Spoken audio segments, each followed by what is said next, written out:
Hello and welcome to episode number 155, where I speak with Ayurvedic Doctor Madison Madden about the 4 causative factors of epidemics according to Ayurveda.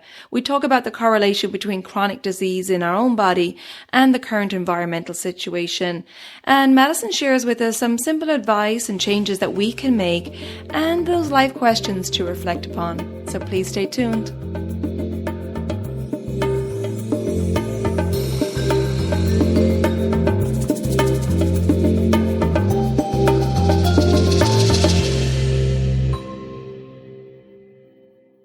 Hello and welcome to the Elements of Ayurveda podcast. I'm your host Colette, and I hope to educate and empower you to take charge of your health and well-being, preventing disease in the body and mind so that you can thrive in life. I will be sharing the holistic teachings of Ayurveda, the ancient healing tradition from India. I will also discuss topics like yoga, which is the sister science of Ayurveda, health and wellness, nutrition, fitness, and mindfulness practices, as well as interviewing lots of inspiring people along the way. My humble wish is to help you to connect to your true nature, to Mother Nature, and to help you to connect to each other. If you're new to Ayurveda, I recommend that you start by listening to the first couple of episodes where I do an introduction to Ayurveda and the mind-body types. Now, if you like the content, please subscribe to the show so the new episodes will automatically download for you to enjoy. I've also set up a Facebook group for us to connect and to support each other, and I'd love for you to join me over at the Elements of Ayurveda podcast group. And now, here's the show.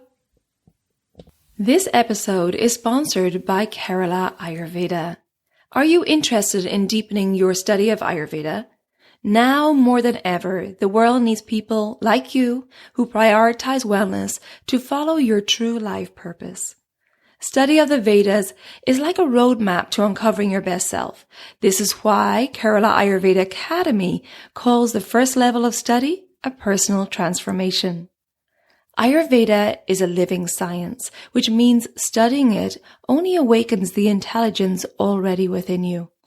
From this place, anything is possible. Kerala Ayurveda Academy offers an authentic education based on the root texts in convenient modern formats. Programs include all 3 levels of professional US certification, continuing education, internship, and India immersions.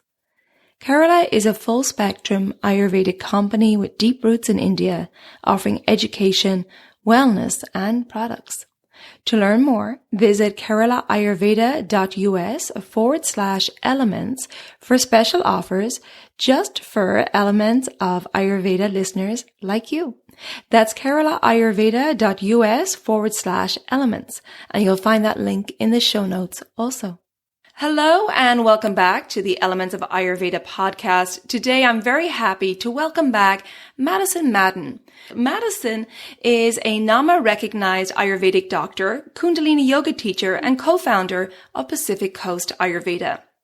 Madison specializes in hands-on Ayurvedic applications and women's reproductive health. Her expertise lies in the connection and manifestation of mental, emotional patterns in the physical body and utilizing hands-on techniques to heal and reverse pathology. She lives in Wolala, California, and is a member of the Center for Applied Consciousness, which is a collective of artisan-run businesses rooted in yoga, Ayurveda, and environmental stewardship. Madison, welcome back to the show. Thanks, Colette. Thanks for having me. Well, it's a pleasure to have you, and I'm really excited for our conversation today because it's all about a recent article you wrote titled Ancient Wisdom in the Age of Global Pandemics, Getting to the Root of It with Ayurveda. I found this article really wonderful, Madison, and in this article, you lay out the scene in our world today, and I'm going to quote you here. You said, "In a time when we are wrestling with global health pandemic, climate catastrophe, and seemingly every other manner of human-induced hardship, Ayurveda understands all of these symptoms as fundamentally interrelated." And so this is where I want to start our conversation today because there's so much to unpack here. And you explain how the Charaka Samhita, one of Ayurveda's 4 main texts, uses the term Janapada Udwansa, which translates to disaster of a community of people. And it outlines the 4 causative factors of epidemics. So if you could start our conversation today with detailing these 4 causative factors for us, please, and then we're just going to unfold it all from there. Absolutely. So Charaka Samhita, chapter 3 in Vimanasthana, outlines the 4 causative factors of epidemics. We've got 1, desha, which is when a region gets denatured. 2, jala, or when water becomes toxic. 3, vayu, when air becomes polluted. And 4, kala, when cycles of time become irregular. So when we look at the reality of the era that we're living in today, we see that we're not just experiencing 1 or 2 of these epidemic-inducing causative factors. We're experiencing all 4 all over the globe. Right. We've got animal habitats being denatured. We've got incredibly toxic water all over the globe, including in some of the biggest metropolitan areas in the most industrialized nations. We've got climate catastrophe happening all over. We've got the entire west coast of America burning. We've got our temperatures rising at an exponential rate. We've got all of the worst case scenario models from climate scientists are being fulfilled. The worst case scenarios, not the best case scenarios, of glacier melt, of temperature rise, of all of these factors. We've got air being polluted. Just a couple weeks ago, and maybe still today, the West Coast of the United States, where I live, had the worst air quality in the world because of the fires. But you go to Delhi and you've got, you can't even see the sun on a typical day. So we're seeing all 4 of these. And what's important about this is if we look to the ancient wisdom of Ayurveda, we see that the same patterns that are at play in the disease of the environment are at play in the disease of the body. And so we can see and treat these in very similar ways. It's actually quite beautiful if you look at it that way, even though it's, incredibly depressing and, unfortunate in so many ways. But it brings a different perspective to it if you look at it from an Ayurvedic perspective. Absolutely. And, just in everything you detail there, it really is that Mother Nature is just crying out for our attention. And Ayurveda teaches us that we are part of nature. There's no separation between us and nature. And Ayurveda also teaches us to investigate the roots of disease, the root causes of disease. So can you explain to us what are the root causes in our world today? Where does all this upheaval in our world stem from? Well, I like to describe it as twofold. We've got 1, the disconnection from nature, and 2, systemic greed, which ultimately are the same thing. But for our minds, let's separate them just so that, it's not too big of a concept to understand. Ultimately, nothing in nature accumulates more than it needs. But human beings have this mindset of accumulating more than we need, storing it for later, accumulating wealth. If I don't have my needs met, then, I need to make sure you don't have your needs met, or my needs can get met, but yours can't, right? We have this whole concept of living. And so we tend to accumulate more than we need. So we have this systemic greed happening. And then we have this disconnection from nature, which is fascinating because the truth is that we are nature. We're not living within nature. We actually are nature. We completely depend on it for our life and well-being, and you cannot separate us from it.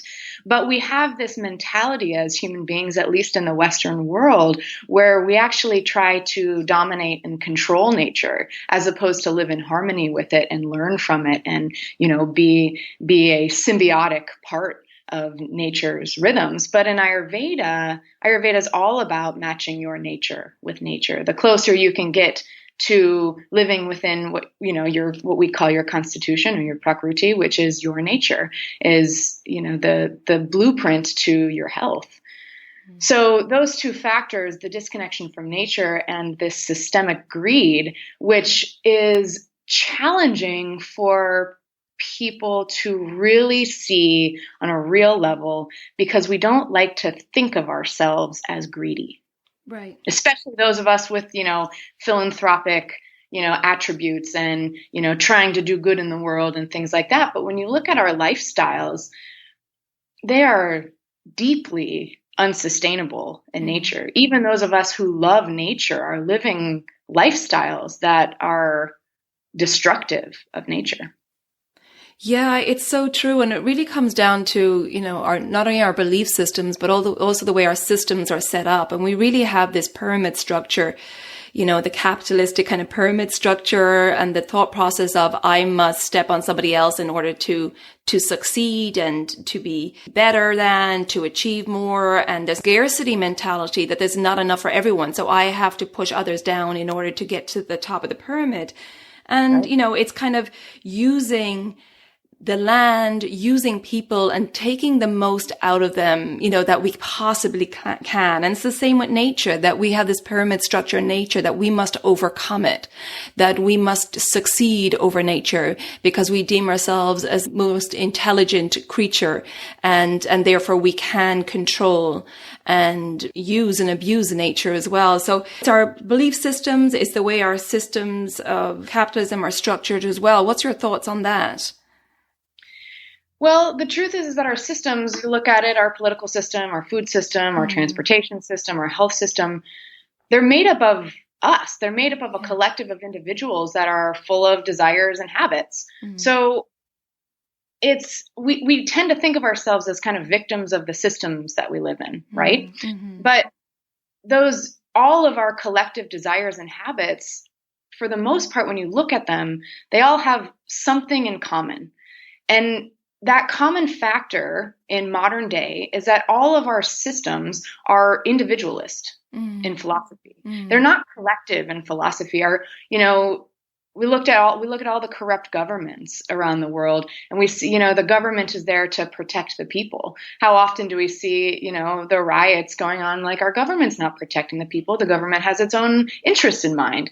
You look at the health system in the modern world and you see a lot of those same trends. But the fact is that the individuals that are a part of creating these systems are the ones creating these systems.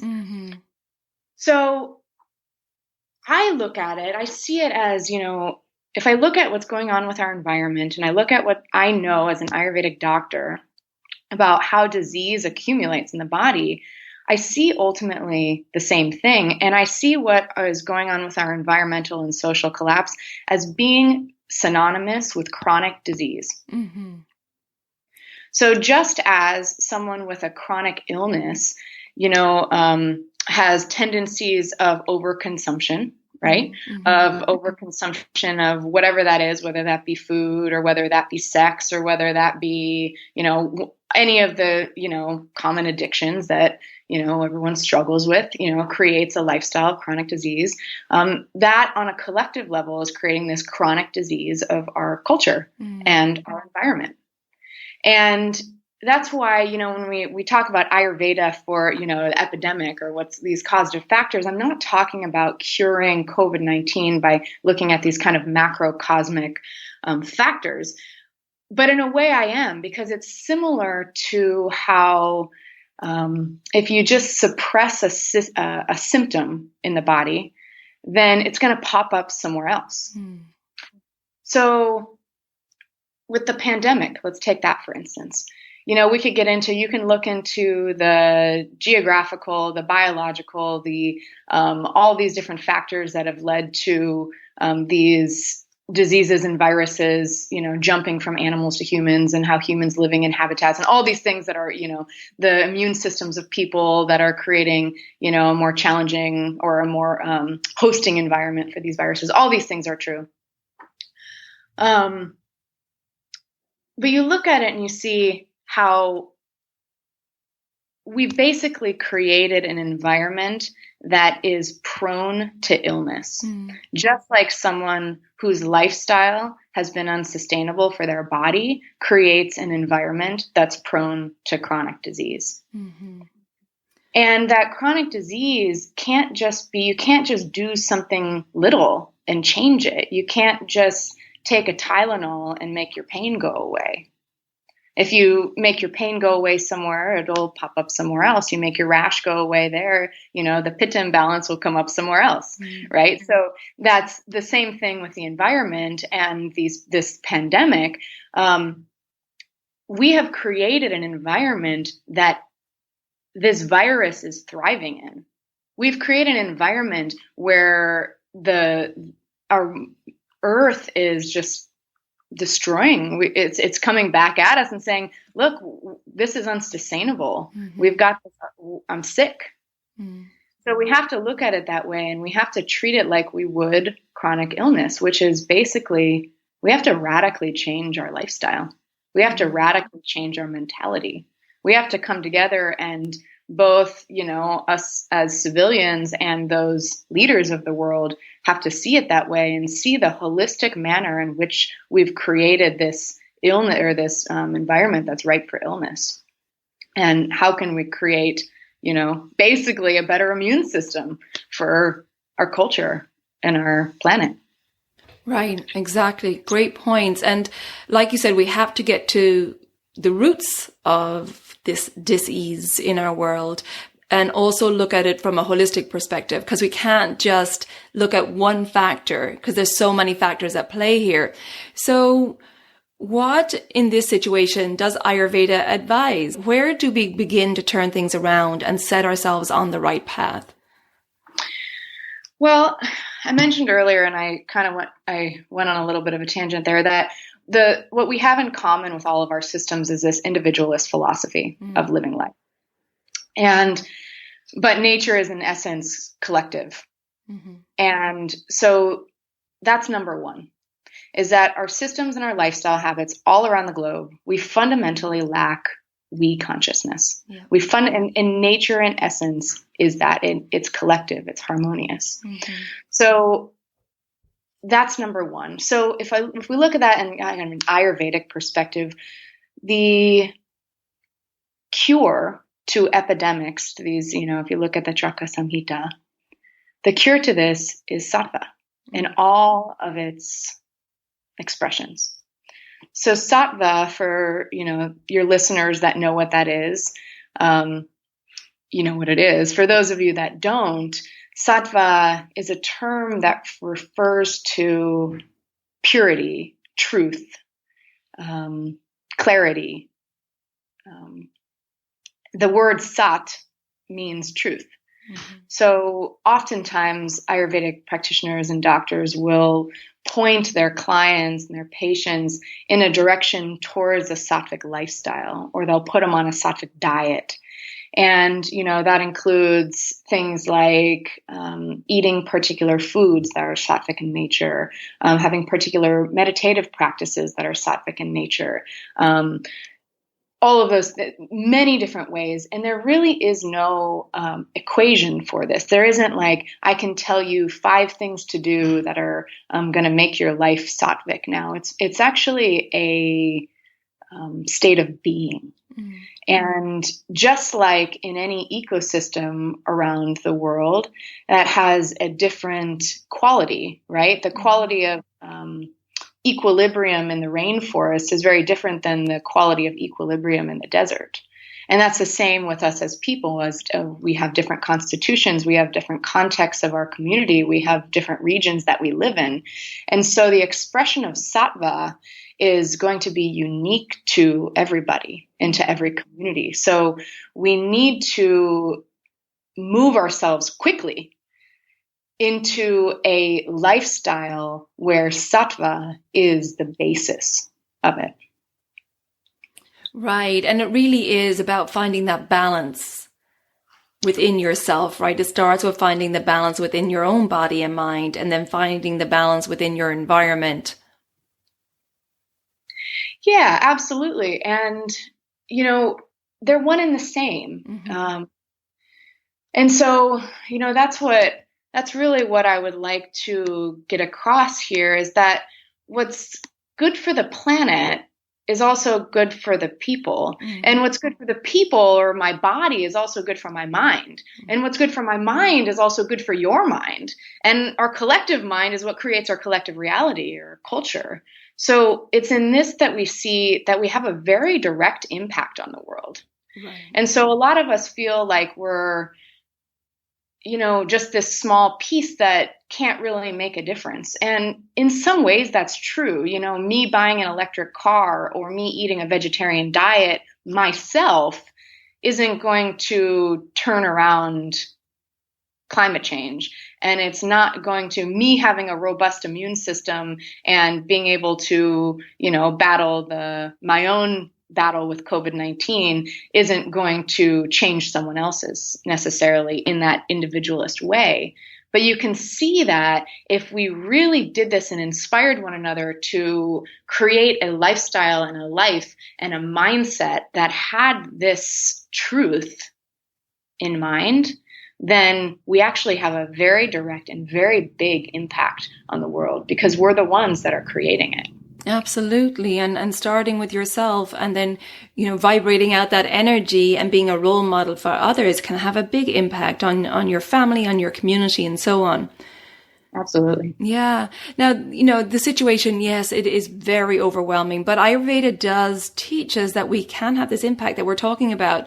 And you went through some great advice in your article on questions to ask yourself, self-reflection, and making small changes. Can you take us through those? Because I thought they were really, really helpful for people. Yeah. So the first thing that I would say is, small changes are good, mm-hmm. and they're gonna make somewhat of an impact. But just like when you're making a change to your lifestyle, when you're dealing with a chronic illness, one or two small changes doesn't do the trick. Mm. And it requires a holistic approach. And by holistic approach, I don't just mean natural. I mean a full system, full life approach that addresses the mind, the body, the household, relationships, environment, food, sleep, spirituality, all of those things. And so when we're talking about it on a collective level, these small changes, if adopted, but adopted from a full life perspective, so they're adopted in all, the small change would be, I'm going to adopt a more sattvic lifestyle. And I'm going to apply that wherever I see that pop up, I'm going to start making that change there. So that's the small change. It seems small, but it actually leads to very vast changes. And that's what we need. That's what, our health needs, and that's what our world needs. So we can definitely go through those, some of those changes, which, may seem small, but like I said, if you do them all over your lifestyle, are actually quite big. So number one, we have match your nature with nature. Mm. So, examples of that, and there could be thousands of derivations of this, right? Mm-hmm. But rise and set with the sun. One of Ayurveda's main principles of eating, for instance, follows the sun. So having your main meal at lunchtime when the sun is at the highest in the sky. Mm. So there's a very direct connection between the sun or the Agni of our planet and the sun and the Agni of our body. Mm-hmm. And it functions in the same biorhythm. And so it's not just wake up with the sun and go to bed with the sun. It's follow the sympathetic and parasympathetic rhythms of the sun because you have the same ecosystem in you. Mm. So you can take that, much farther than just, get up when the sun rises and, Eat fresh, seasonally, and locally produced food. So what that is basically food with a lot of prana. Mm-hmm. So that's going to look very different for different people in different regions because food is going to be grown and produced very differently. There's going to be things that are seasonal one place and not seasonal another place. What about places that have, cold winters and food produce is not produced in those places? How do you solve those problems? Right? So that's where it becomes contextual. So it's the small change of I'm going to move my life towards a more sattvic lifestyle that then helps you to problem solve what that is for you contextually. Mm-hmm. Avoid processed and manufactured foods, beauty products, and household supplies. So, more prana, less manufacturing. And that would be true anywhere in your life, not just with the food you're eating, but, any products or that you're using. Mm-hmm. Eat all or mostly plants. So this is a huge one when it comes to both our health and our planetary health, because our industrial production of agriculture is one of the main contributing factors to human-induced climate change. Mm. Some people put it as high as 51% of carbon emissions are tied to animal agriculture. Yeah. That's huge. And what's fueling that, one, of course, is political agenda, but it's also our consumer demand. Mm. And then you've also got the connection between the eating high quantities of animal-based protein and its connection to cancer, blood pressure, heart disease, all of obesity, diabetes, all of the major health epidemics of our time, right. Which, if you look at those, tend to be the pre-existing conditions that are connected to higher death rate of COVID-19. Yes, very true. So you start to see the connection between all these. So you've got match your nature with nature and all of these different things that, we could talk for 3 days about it. Right. We talk a lot about living in tune with the circadian rhythm. So that's what, just having that awareness of the energy cycles throughout the day as well, and going with that energy rather than going against it. Absolutely. I like to think of it like clean energy. You want to live on clean energy, which environmentalists like to talk about it like, green energy in your cars or solar power on your house, but it's the same for green energy in your body. I'm going to jump in here real quick because Madison and I are talking about the circadian rhythms. We're talking about promoting a more sattvic lifestyle. And if you're not too sure what we're talking about or how to go about doing this, well, I have an online course that may be beneficial to you. And it's on sale right now. It's my Daily Habits for a Holistic Health course. 28 days. It's online and it's self-paced. And like I said, it's on sale right now. So if you're interested in learning more about these daily energy cycles or circadian rhythms and how to bring in daily self-care habits and routines that will help to keep you in balance, keep your doshas pacified, prevent illness, boost your immunity, keep all the systems in your body working efficiently, well then this is what we do in this course, is really focuses on the circadian rhythms, bringing in these daily self-care practices, and also understanding the different mental qualities of sattva, rajas, and tamas, and how to promote more sattva in the mind and in the body, and how to live a more sattvic lifestyle, along with talking about the foundations of Ayurvedic healing, the simple principle of opposites, the gunas or qualities in Ayurveda. We go into detail on that and how to become your own healer, be confident making your own decisions for pacifying your doshas, so no big illness or disease manifests in your body.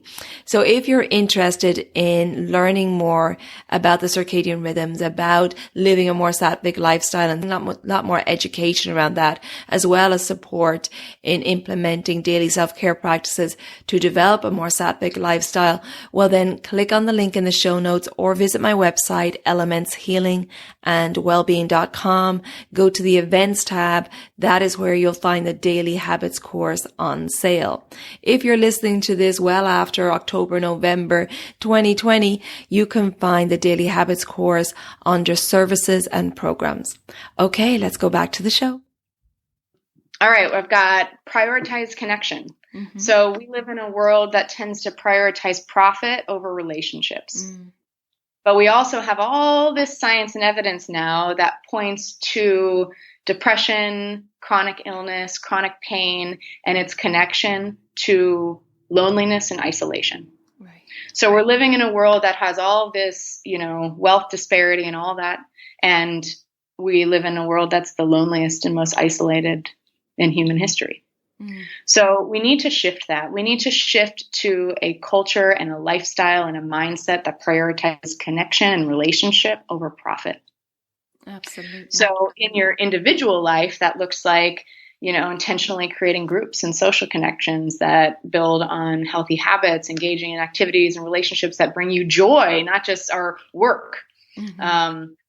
And, we could get into this because this is a whole topic, right? Into the connection of physiological connection of, the fight, flight, freeze response, the vagus nerve, nervous system, all that. That's all in here. And it's all, this is where the self-work comes in, because the response to trauma is to isolate.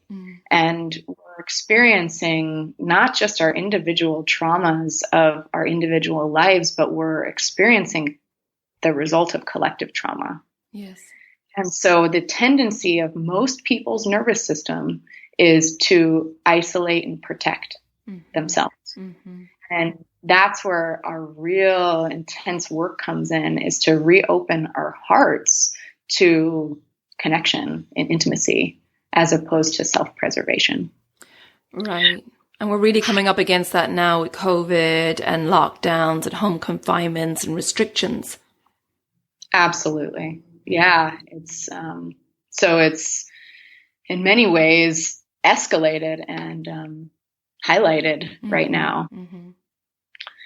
And that brings us to another expression of a sattvic lifestyle, which would be engaging spirituality. Sattva inherently has a connection to the spiritual reality. So that, again, there's no one size fits all when it comes to spiritual practice. And that's what we've seen through, at least the most recent couple millennia, is the fight over what's the right form of religion or the right form of spirituality. And the truth is that there is none. And so what I recommend is build a practice into each day that reminds you of your interconnectedness, your purpose, your passions, and create community around these. Because your spirituality is the recognition that we are all one, that we are all living within the same fundamental truth. Absolutely. And it's so important to have that foundation now when we're going through these uncertain times, is to have something to fall back on, whatever that is for you, whether it be a spiritual practice or time in nature or mindfulness practices or in a group setting. I think it's really important to have that foundation to create some calm and some peace daily. I've And to find connection through that and find people to support you in that. I've been so lucky to have found a teacher in my life, a spiritual teacher in my life, and, a community of people that relates to that. And people don't realize, but people are starving for this knowledge and wisdom in life. And there are people in the world that have it and can guide you and can, help hold you accountable. And, it's not everything out there isn't, a dogmatic approach to spirituality. And, it's really a internal practice. Absolutely. You can take sattva on a macro scale. So we've talked mostly about the micro, within our own lives, but, the way to connect your individual life to the collective is things like invest in your local economy and your local ecosystem. So, find and get involved in local businesses, start a local business organization. But this is where I think it's really important is we need to reinvent business as usual. And I like to think of it as a cradle to cradle model, as opposed to cradle to grave model, which is what we, our capitalistic philosophy is all about, right? Mm-hmm. Produce as much as you can, as quickly as you can, and the waste, just push it towards China, right?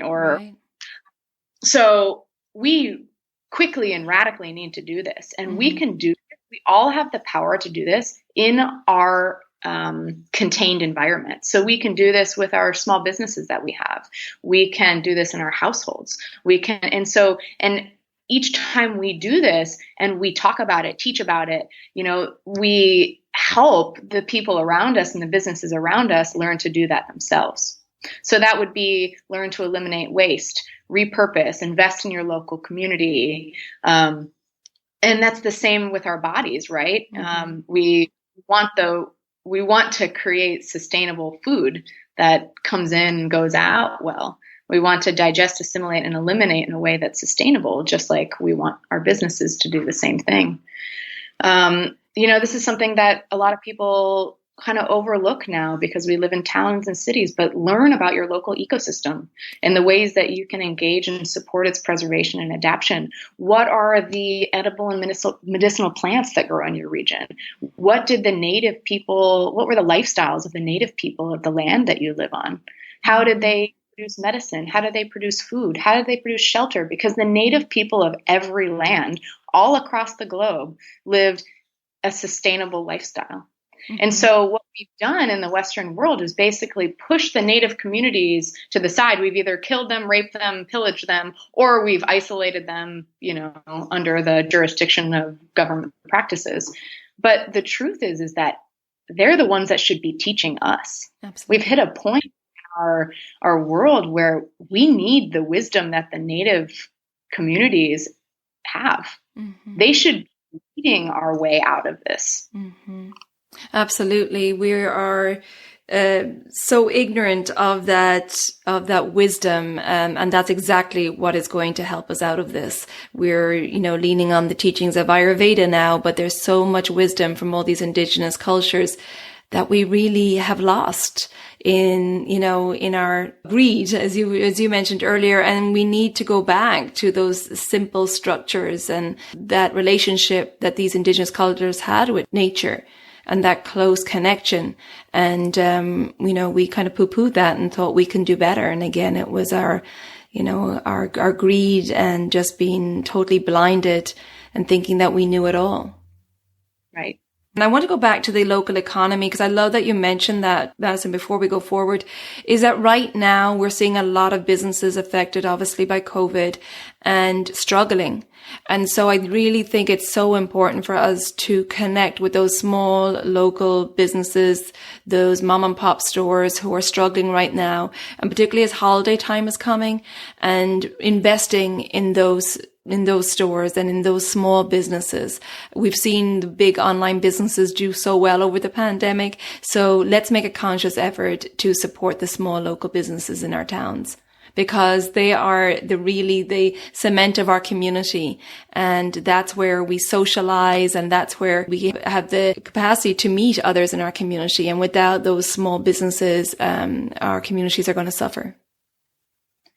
Absolutely. And you can see how the, powers that be have benefited from the pandemic. We've read about the ways that big corporations are doing great financially right now. Small businesses are, dying left and right.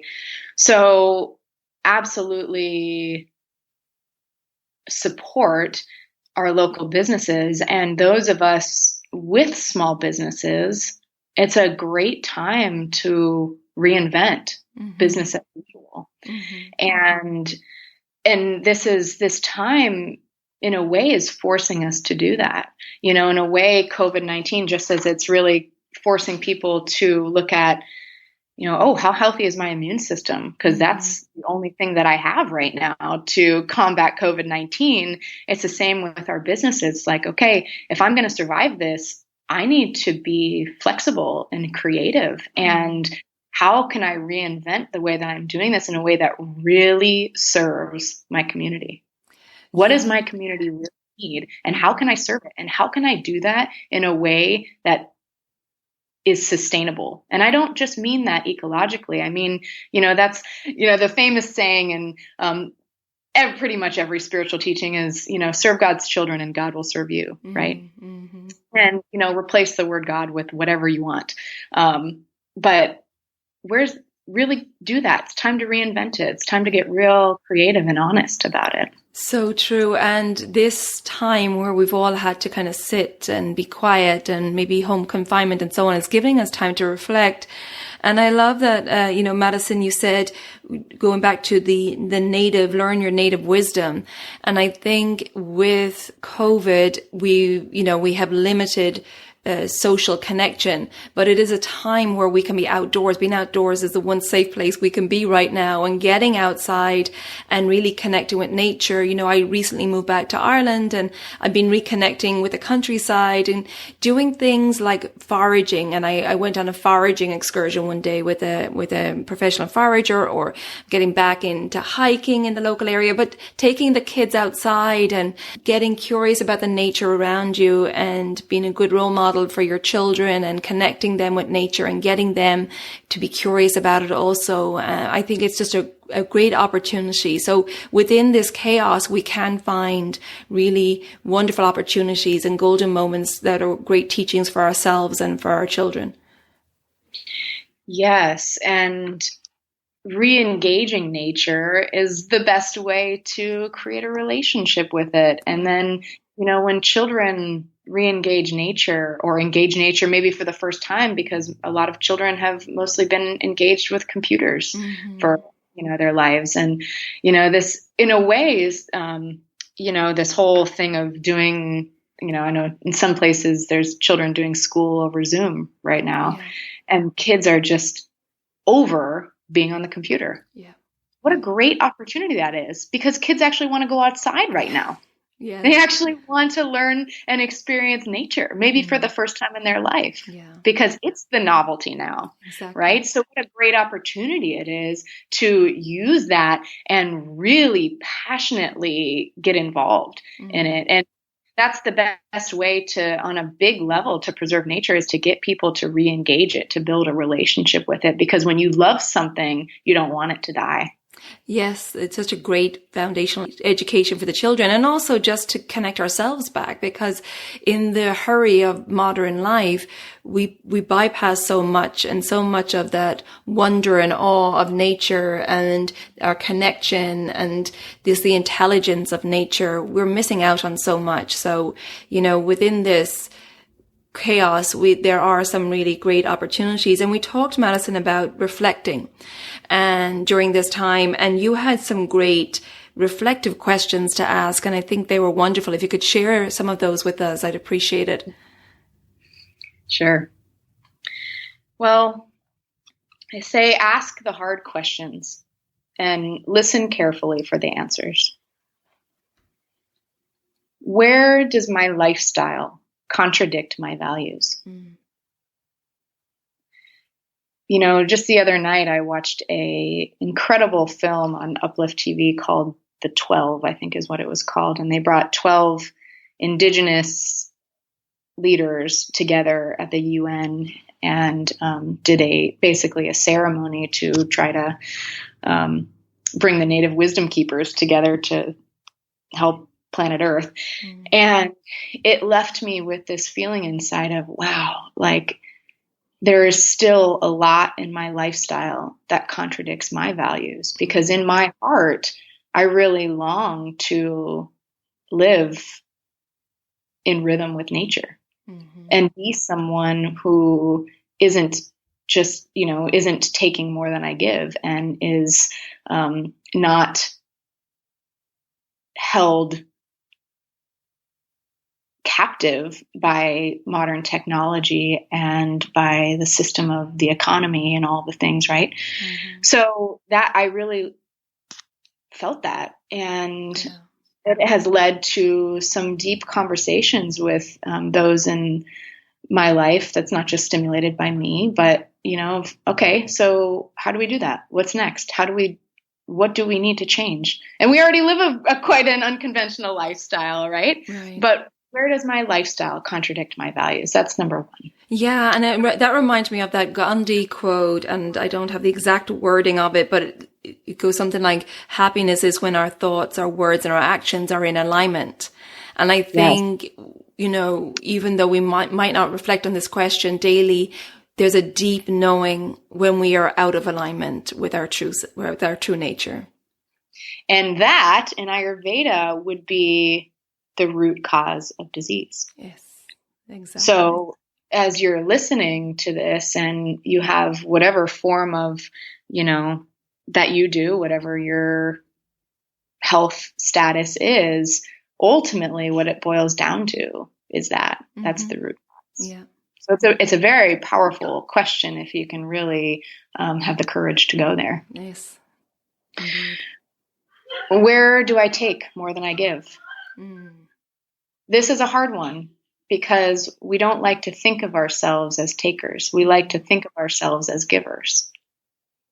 So it's hard to get past the ego of, okay, where am I in this? Where do I take more than I give? And if you can see that in relationships, perhaps, you can for sure, if you live in an industrialized world, you can see that in relationship to the natural world.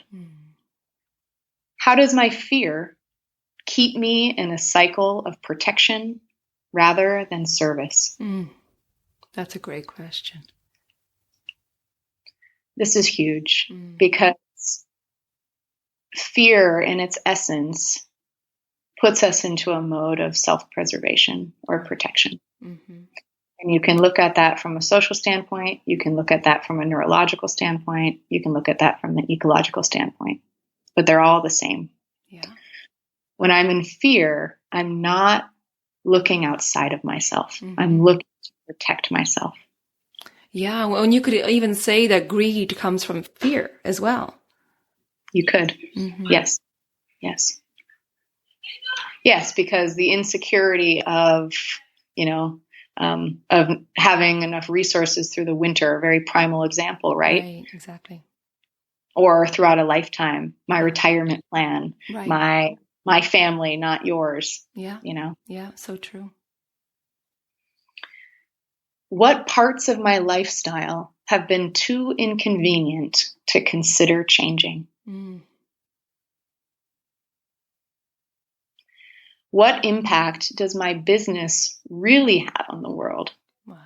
Environmentally, socially, spiritually?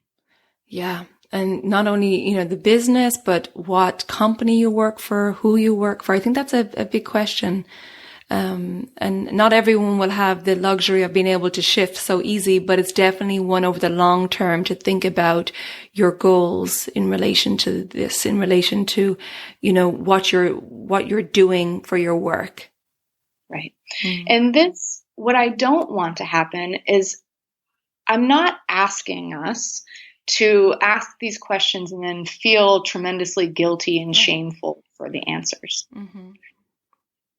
But if you can have the courage to get honest about it, then that's the first step. Because there's no use in the guilt and shame of it's like, oh man, my business has a terrible impact on the world. I work in consumer marketing, right? Right. It's not that it's bad. It's not inherently bad.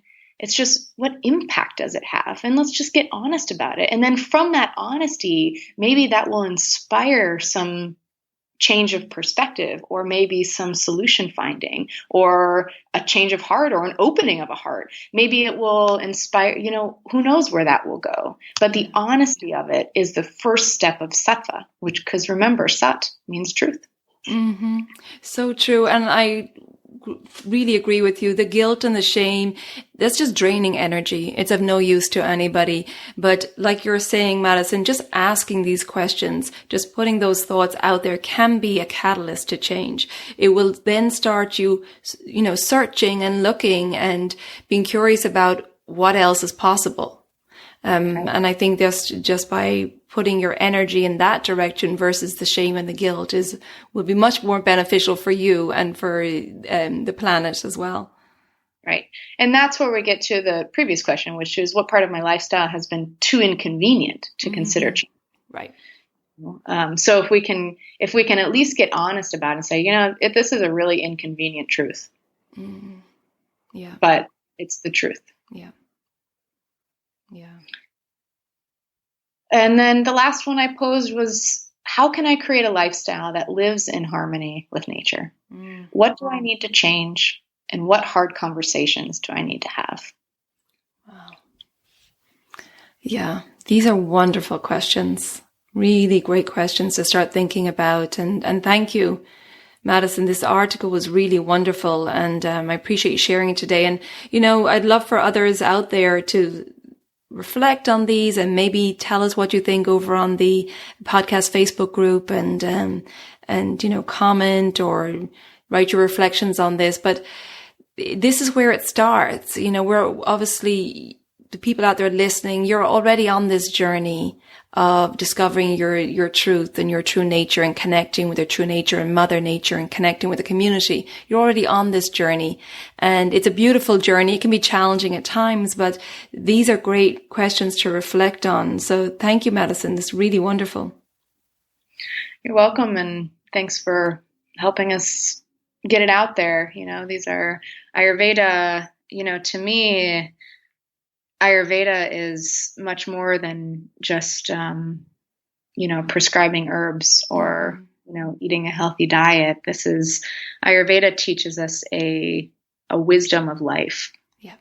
And it's our duty, I think, as practitioners of Ayurveda to be part of learning ourselves what that really means and helping to seed that wisdom.